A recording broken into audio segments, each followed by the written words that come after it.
Yeni bir videodan da herkese merhaba, ben Sefa Kandemir. Yeni Hozon Neta U. Çinli otomobiller birer birer Avrupa ve Türkiye'ye gelmeye devam ediyor. Her ne kadar hem Avrupa'da hem de Türkiye'de onlar üzerine bir baskı kuruluyor olsa da distribütörler kullanıcılar için en uygun olduğunu düşündüğü modelleri Türkiye'ye getirmekten vazgeçmiyor. Bu modellerin son örneği ise oldukça büyük ilgi gören Hozon Neta U. Dış tasarımda biraz farklı gibi gözükse de sade ve işlevsel iç mekan özellikleriyle ve nispeten uygun fiyatıyla kesinlikle piyasada bir karşılık bulacak Neta U bizim de radarımıza girdi. Haydi gelin yeni Neta U'ya dair bilmeniz gereken her şeyi en anlaşılır şekilde öğrenmeye başlayalım.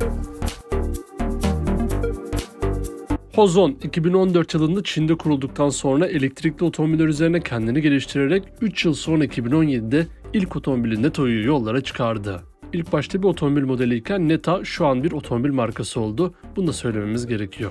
Başka bir markayla direkt bağlantıları olmayan Neta U, 2022 yılı sonunda toplamda 150.000 adetlik satışla da sıfırdan başladığı bu yolculuğu arttırarak devam ettirdi. Halihazırda U'dan başka Neta Aya, S, GT ve L isimli sedan ve SUV modelleri de bulunuyor. Neta Aya incelemesinde merak edeceğinizi düşünerek yorumlarda sizi bekliyorum. Hozon tarafından geliştirilen EPT 2.0 platformu üzerinde üretilen yeni Neta U'ya önden bakınca böyle bir çift çekik göz görüyoruz. Dikine şekilde kaputtan tampona akan bu farlar içinde kayarlı sinyaller kullanılmış. Ana far grubu ise mercek. Ortadaki panjur da ışıklandırmaya sahip olup bakışlara bir anlam katmış. Tamponsa 2008 modellerini anımsattı bana. Önden bakınca gerçekten Çinli bir surat gördüğüm Neta U'yu beğendiğimi söyleyebilirim. Profil kompakt bir SUV için gayet iyi. Kompakt bir GSUV olan yeni Neta U, profilde beklenenin üstünde etkileyici bir tasarıma sahip. Teker üstlerinden arkaya kadar ilerleyen plastik dodiklerin kalınlıklarını görünce ufaktan bir araziye de göz kırpıldığını anlıyoruz. Hemen çamurluğun üstünde bulunan şasi soketi de spor bir izlenim vermiş. Bilirsiniz, bir dönem süper spor otomobillerinde benzin depoları burada olurdu ve pek havalı bir özellikti. Ben halen de o duyguları hissediyorum depo kapağını burada gördüğümde. Kapıdan stoplara uzanan omuz çizgisi de net bir karakter yansıtmış. G-Stone'una gelirken arka kapı camının bu eğimi ve buradaki piyano siyahı parçada yine profilin spor detayları arasında bulunuyor. Ben profili gerçek anlamıyla çok beğendim. Piyasaya yeni girmiş bir otomobil için fazlasıyla başarılı bir iş çıkmış ortaya. Keza bu jantlar da 225-60-18 inç boyutunda geliyor. Gerçekten bu tasarımları da ben çok beğendim. Renk konusunda ise hali hazırda inci beyazı, amber kahverengi, koyu gri ve buzul mavi beğeninize sunuluyor. Ön tarafın o garip far tasarımından sonra stoplarda biraz daha özümüze döneceğiz. Bunu birçok inceleme videomuzda benden duymuşsunuzdur. Ben bu boydan boya uzanan stop tasarımını her zaman çok beğeniyorum. Yine belki de içimizde bir yerlerde kalan bir şeyleri anımsattığı için olabilir. Yeni Neta U'da da boydan boya uzanan bu stoplar ön tarafa kıyasla biraz daha spor olmuş. Köşelerde genişleyen bu şeffaf kapak tasarımıyla stoplar bizden yıldızı kapalı çok oldu. Arka bagaj kapağı ise hafiften bir kupe SUV havasında yatık şekilde. Camın boyuna göre burada şirin bir de silecek koymayı ihmal etmemişler. Arkaya doğru geldikçe eğilen bu tavanda dikkatinizi çekmiştir. Benim çekti. Ve özellikle iç mekanik sonuçlarını da bir hayli merak ediyorum. Tamponda herhangi bir aksiyon bulunmazken geri lambası ve yansıtıcılara yer vermişler. En az profil kadar hoşuma giden bu tasarımı da bir yıldız verelim be. Anasını satayım, içimden geldi.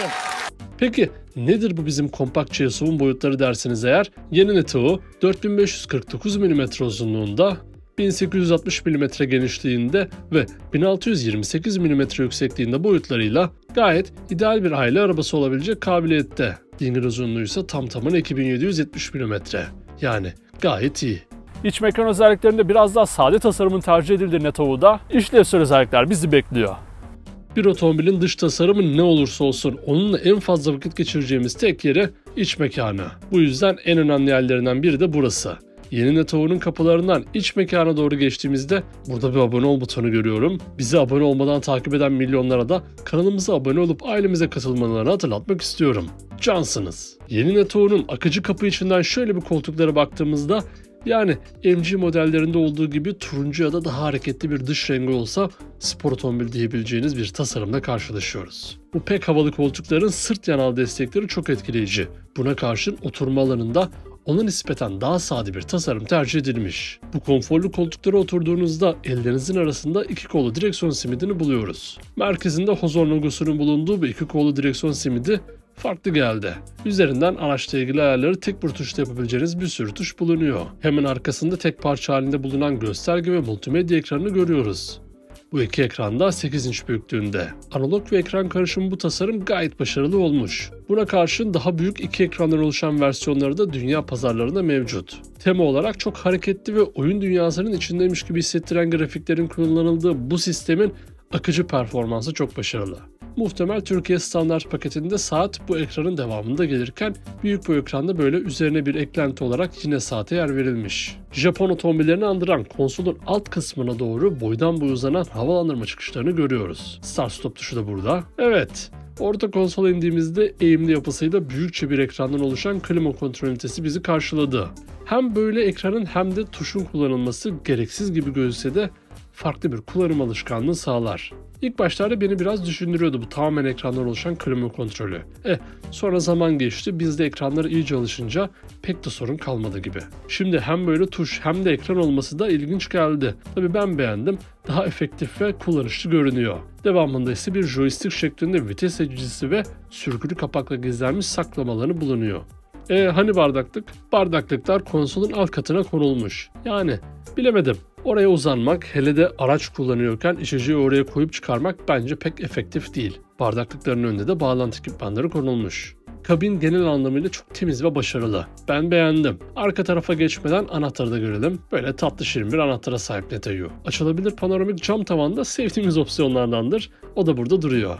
Arka koltuklara geçerken ışıklar çok önemli. Diz mesafesi ve ışık yüksekliği gayet iyi durumda. Koltukların gerek döşemeleri gerekse kaliteleri de şık duruyor. Isofix bağlantı noktaları, kol dayama ve kol dayama içinde küçük bir eşya gözü düşürülmüş. Şaft trenerinin olmadığı orta konsolda havalandırma çıkışıyla bir adet USB çıkışı koyulmuş. Yani Neteyu özelliklerinin tamamıyla ideal bir aile otomobili olmayı gönül rahatlığıyla becerir. Özellikleri ve tasarımıyla da bize hitap etmesi hanesine artığı yazar. Elektrikli olarak açılan bagaj kapağının altında bagajın eğimine rağmen kullanışlı bir alan karşılıyor. Arka koltuklara yatırdığınızda ortaya çıkan hacimse tam tamına 1125 litre. Hiç fena değil. Güvenlik ve sürücü yardımcı özelliklerinde bir Çinli klasiği konuşturulmaya devam etmiş. Yeni Neteyu, sürüş dinamikleri konusunda önden çakar olmasıyla bize bir ipucu veriyor. Euro NCAP olması da CNAP çarpışma testlerinden 5 yıldız alan Neteyu, sürücü ve yolcu güvenliği konusunda kendini kanıtladı. Sizlerin de çok merak ettiği hava yastığı konusunda önlerde, yanda ve perdelerde olmak üzere 6 adet hava yastığı sunuluyor. Buna ek olarak ABS, EBD ile fren performansı iyileştirilen Neteyu'da ESP'de standart olarak bulunuyor. Tabii böyle bir otomobilde de bulunması gerek. Yokuş kalkışlarında büyük kolaylık sağlayan yokuş kalkış desteğinin yanı sıra yokuşlardan iniş sırasında büyük kolaylık sağlayan ve fren performansını köreltmeyen yokuş iniş desteği de standart olarak sunuluyor. Yayalar için ses uyarı sistemi ve lastik basınç izleme de Neteyu'nun öne çıkan özellikleri arasında gösterilmiş. Tabi önce otomatik vitesler hayatımıza girince 2'ye düşen pedal sayısı elektrikli otomobillerde teke düştü. Tek pedalla sürüşte Neteyu'da mevcut. Yani siz ayağınızı gazdan çektiğinizde fren yaparak hem aracın stabil bir şekilde durması sağlanıyor hem de piller şarj ediliyor. Ne diyelim, biz bunu beğendik. Peki bu başarılı dış ve iç tasarımla beraber motor seçenekleri bizi tatmin eder mi? Yeni Neteyu bildiğiniz gibi tamamen elektrikli. Sıvı soğutmalı LFP bataryalarla donatılmış olup tabanında 68.2 kWh hacminde bir kapasitelik piller bulunuyor. Kalıcı mıknatıslı senkron motorun kullanıldığı bu sistemden toplamda 120 kW yani 160 beygir güç, 210 Nm tork üretiliyor. Kesinlikle çok iyi değerler olduğunu söyleyebilirim. Performans konusunda fazlasıyla tatmin edici. 0'dan 100'e 9.5 saniyede hızlanan bu gövdenin maksimum hız limiti 150 km/saat olarak belirlenmiş. Yani Türkiye'deki yasal hız limitlerine baktığınızda evet tam limitlerde olduğu bir gerçek. Menzilin verimli kullanılabilmesini de hesaba katarsak en azından ceza yemeden maksimum menzilden yararlanabiliriz sanki. Ne dersiniz? Fabrika verilerine göre 100 kilometredeki ortalama enerji sarfiyatı da 16,5 kWh. Tabi henüz menzilden bahsetmedik. WLTP standartlarıyla test edilmiş ve belirlenmiş sürüş menzili ise 420 km. Ne dersiniz? Yeni Neteyu'nun motor özellikleri bu şekildeydi. Bence yorumu yaparken fiyat önemli bir kriter olabilir. Yeni Neteyu şu an $28.000 civarından alıcılarını bekliyor. Videonun yayın tarihindeki resmi Türkiye fiyatı ise 1.649.000 lira olarak belirlenmiş durumda. Ne dersiniz? Bu fiyat ve özelliklerle yeni Neteyu'yu değerlendirdiğinizde neler söylemek istersiniz? Yeni Neto'ya dair baştan sona bilmeniz gereken her şey bu şekildeydi. Ben yeni Neto'yu beğendim. Tercih etme konusunda da özellikle dış tasarımı ve henüz yeni bir marka olmasına rağmen bu kadar iddialı ve başarılı sonuçlarıyla beraber ona kesinlikle bir şans vereceğimi düşünüyorum. Peki siz yeni Neto hakkında ne düşünüyorsunuz? Aklına takılan her şeyi ve yeni Neto hakkındaki düşüncelerinizi yorumlar kısmında birlikte tartışabiliriz. Ayrıca sonraki videolardan anında haberdar olabilmek için kanalımıza abone olmayı, videoyu beğenmeyi ve sevdiklerinizle paylaşmayı da unutmayın. Bir sonraki videoda görüşmek üzere. Kendinize iyi bakın. Sağlıcakla kalın.